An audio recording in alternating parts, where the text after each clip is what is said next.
Today's pronunciation lesson is contrasting the sounds f and v. First, I will use each sound in a word.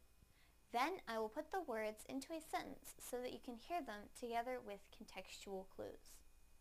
Please listen closely to the differences in the sounds.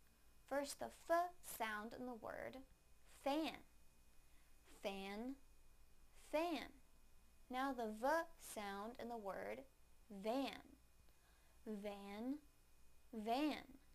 Now I will use them both in a sentence. Our fan is in the van.